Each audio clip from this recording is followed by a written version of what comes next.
Hello ladies and gentlemen, and welcome to the AMX M4 MLE 45 review, the French Tier 7 heavy tank. So, this tank is not regarded as one of the best Tier 7 heavy tanks, and it isn't. It cannot compete with tanks like a T-29 IS or Tiger. This tank is like a hybrid between a medium and a heavy, and it is really bad version of it. Like, this is kinda how you can expect, I guess, if they ever put the AMX 30 line in the game. This is about how they are going to play. I hope they get more turret armor, but this tank is kind of showing how those tanks are going to play. But let's look into the armor and let's yap about the other shit later.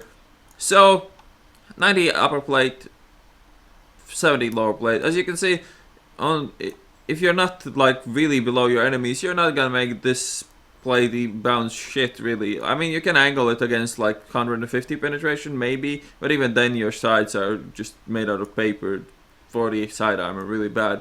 But one good thing about the tank, it has really good gun depression to the front, like really good. It's like 10 degrees or something like that. So when you use that gun depression, your upper plate, the angle is gonna increase way more. And the same goes for the turret. The turret frontally, not very good. 100 armor frontally, it's like the Tiger really. So you cannot expect to bounce much, but there is ricochet zones even for the 122mm guns. And the top of the roof is an auto pen for the 122s. Gun mantlet is alright. It can bounce some shots, but you cannot rely on this turret. This is not the tank that can tank damage with the turret. You have to fuck off before the enemies fire, or you just have to hope that they will miss. Enough said about the armor. Let's look into the soft stats. As always, comparing it to a Russian tank. So, soft stats, aiming circle spread. We are comparing this to an IS. So the 122mm. It's kind of silly how close these values actually are. As you can see, the IS's gun soft stats are really close to what this gun has, and yeah, 10 degrees of depression, as I said. This tank, the gun does not feel very accurate and it doesn't feel like the 90mm on the tier 7 heavy. It feels like more like a 105 or even a 122 when you aim it, and you tend to take a lot of snapshots. And where's the other ones? The terrain resistance, actually worse than an IS, believe it or not. And the thing is, on hard terrain, is like almost 20% worse than on the rest. It's not that big of a difference anymore, but still. This tank gets better power to rate by just a bit, but it lacks off in terrain resistance, so this tank is slower than an IS. Let's get into the replay. Enough said here. So here we go, playing on Arctic region. Before we start this replay, let's put it out there. This tank is underpowered. It needs a buff. It needs some kind of a buff. It just doesn't. It doesn't work properly. They just, like, comparing it to other tier 7 tanks, it just isn't there. It is not a medium tank. It goes 35 forwards. If it would go 50, then yeah, sure, I would be fine with this. It goes 35. If it had a good aiming time, I would be fine with it. Aiming time is 2.9 seconds. And this tank is just underpowered. It's been power creeped, or if other tanks have been put into the game that are way more powerful. Like, the closest thing to this tank is really the Chiri, comparing, like, all around. Like, it has good gun depression, shitty armor, shitty mobility, and the bad thing on this tank is that it has shitty DPM to top that. But obviously the good thing is that it actually has penetration. So let's look at the gun on this thing and compare it to something like a T-29. So 240 alpha damage, which is well less than the 320 on the T-29. Penetration 212, which is actually more than on the T-29. Damage per minute, even worse than on the T-29, even though it has less alpha damage. No turret armor, it is as slow as the T-29, and it just has less hit points. This tank makes not a lot of sense. And comparing this DPM to Chiri is way less. It's not even worth comparing. What else? The gun's accuracy 0.36, which is not bad, but it's still not very good. And aim time 2.9 seconds, because fuck you!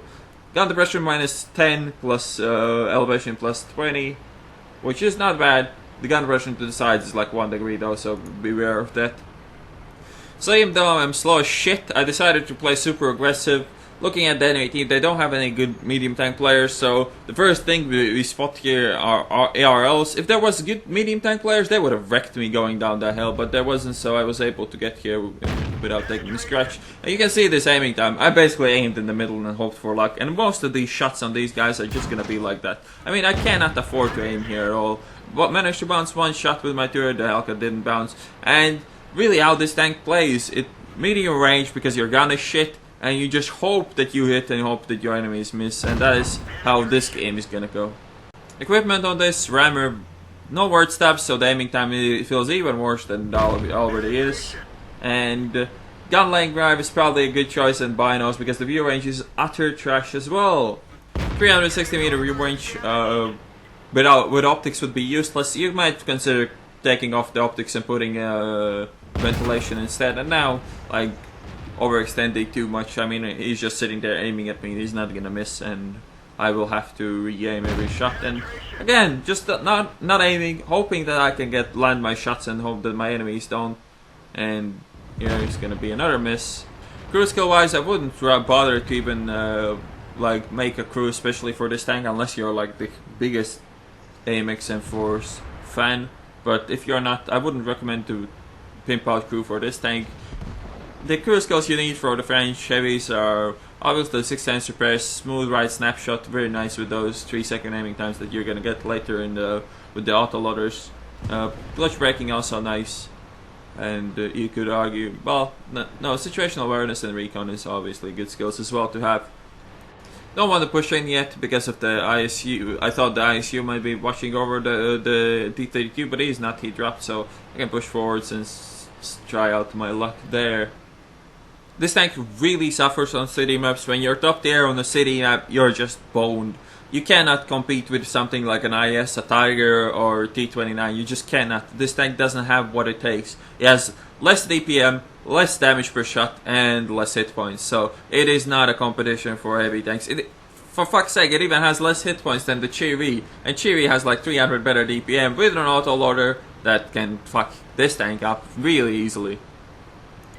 You could argue that this tank is the second line sniper, and there's no doubt about it. It is, but it's like, why would you play this when a Tiger 2 is Tiger 1 is a second line sniper? This tank just doesn't have anything on a Tiger 2, Tiger 1. This just suffers too much. And here it's kind of funny, look at that Cromwell. You know how big the aiming circle was on that Cromwell? At least 3 times bigger than my fucking tank, but he still managed to hit both of his shots on the move. Then again, RNG works both ways. I hit a lot of shots here, it's me as well, no worries. And I don't know what he was doing. Maybe he knew me, maybe he wanted to YOLO me or something, but that was just silly and stupid and unnecessary. The reload on the gun without like a super pimped out crew is gonna be around 7.5 seconds, somewhere around those lines. Now just trying to finish off this ISU. And this, like you see me turning here, there was a big mistake. I didn't realize that the caravan is gonna be shooting me in the side. I need to kill the ISU before he reloads, and I cannot guarantee that I'll hit him when I go down. So I had to take the shot there, and I had to take the chance that the caravan won't be able to shoot me if I did what I just did there. That English, OP as fuck. So now when the ISU is dealt with, we have way more room to breathe, and I can actually do some cleanup for once. Well, I don't know even what to say about this tank. I mean, it's not very good. It's not that hard to grind through, but you're gonna suffer. I mean, you rather are bottom tier in this tank, because when you're top tier, you really feel how bad this tank is. You really feel the difference between this and a proper tier 7 heavy tank. You really will suffer a lot. I mean, it's hard to carry a game with this tank on a city map. You have to have good teammates or you're gonna fail. This tank cannot take on other tier 7 heavy tanks, and it is really sad for it. And let's not even talk about how lucky I got with that last shot there. But yeah, the AMX M4, I mean, it is a bit of a shit tank, but then again, all lines have their stinkers. I rather play I think the RL44 was way better than this, but then again, opinions. This tank, you can play it reasonably well on maps that you can use the gun depression on, but when it becomes flat and you're top tier, you're gonna be really sad about your life. But note that this tank does not represent how the French heavies play in higher tiers. from tier 8 they get autoloaders that are a completely different game, and so I would not recommend to keep this tank at all. It is kind of funky, hipster tank. Maybe if they decide to buff it, maybe it's gonna be more competitive, but for now it is not very good tank. So yeah, let's look at the end plates. Oh, look, mommy! A stinker! 3,521 damage done, 396 assisted, high caliber Confederate in a tier 8 game. As I said, you'd rather be in a tier 8 game than a tier 7 game.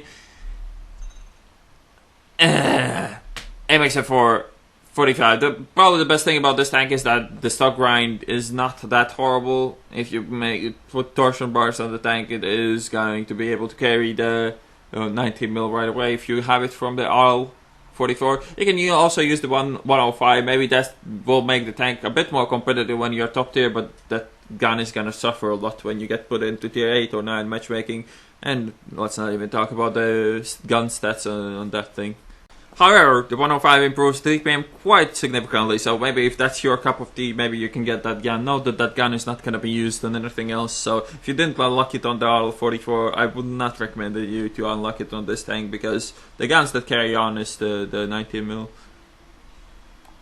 Cannot complain about my RNG in this game at all. 18 shots fired, 15 hits. You saw how I aimed. I didn't aim for shit most of the time, but then again, sometimes you gotta get lucky.